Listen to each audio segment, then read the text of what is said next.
My YouTube channel. और आज हम स्टडी करेंगे स्टेट के बारे में। और एलिमेंट्स ऑफ स्टेट के बारे में ब्रीफली हम डिस्कस करेंगे। तो स्टेट की जो है तो ये एक इम्पोर्टेंट कॉन्सेप्ट है हमारे पास पॉलिटिकल साइंस में। अब स्टेट की हमारे पास जो है तो डिफरेंट डिफिनीशंस हैं। तो चले डिफिनीशन को पहले स्टडी करते हैं। जो फर्स्ट डिफिनीशन है, the state is a politically organize people of a definite territory. कि स्टेट जो है तो ये पॉलिटिकली ऑर्गेनाइज होते हैं, यानी कि सियासी तौर पर ये काम करता है जिसमें लोग होते हैं। और इसमें डेफिनेट टेरिटरी का जिक्र किया गया है। डेफिनेट टेरिटरी यानी कि एक खास टेरिटरी होती है, ठीक है।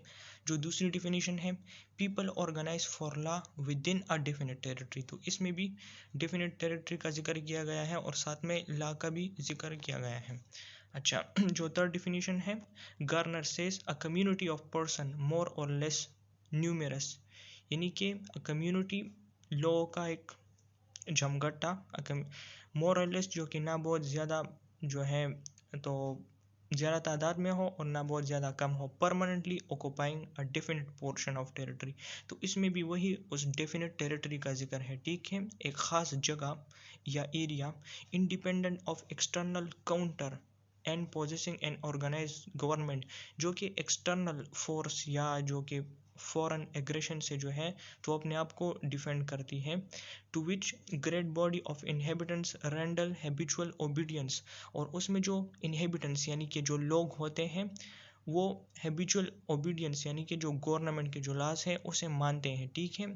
और वो एक हैबिट होते हैं, उनकी एक आदत होती है, ठीक है। फ्रेडरिक एंगल्स जो कि एक फिलोसोफर थे, वो कहते हैं the state is a particular power of suppression.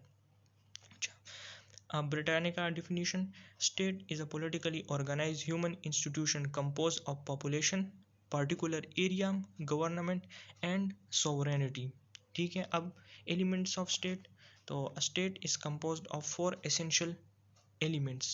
state के जो है तो हमारे पास four important elements होते हैं, ठीक है।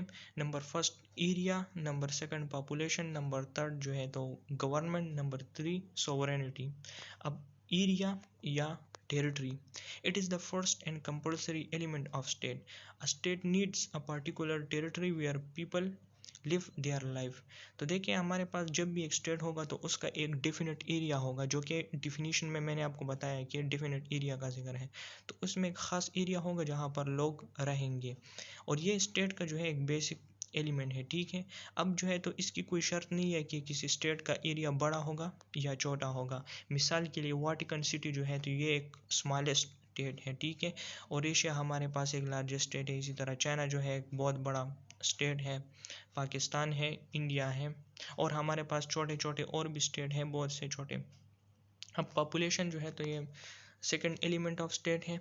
अब जब हमारे पास डेफिनेट एरिया होगा तो डेफिनेटली हमें पॉपुलेशन की भी ज़रूरत होगी कि वहाँ पर कुछ लोग रहते होंगे। तो ओनली इन एरिया और territory is nothing because state needs population to live there is no specific limit on the number of people in a state.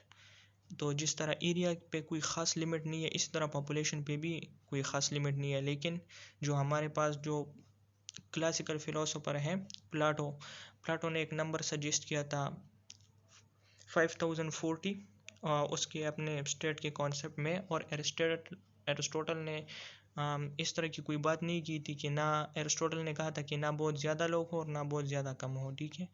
Today there are state with a large number of people, for example China, India, Pakistan. तो आज जो है तो हमारे पास अगर हम देखें तो चाइना में बहुत ज़्यादा पॉपुलेशन है, इस तरह इंडिया में जो है तो 130 करोड़ लोग हैं, पाकिस्तान में 20 करोड़ है। तो इसके लिए भी कोई ख़ास वो नहीं है, शर्त नहीं है। अब गवर्नमेंट जो है तो ये जो है तो एक इम्पोर्टेंट एलिमेंट ऑफ स्टेट है।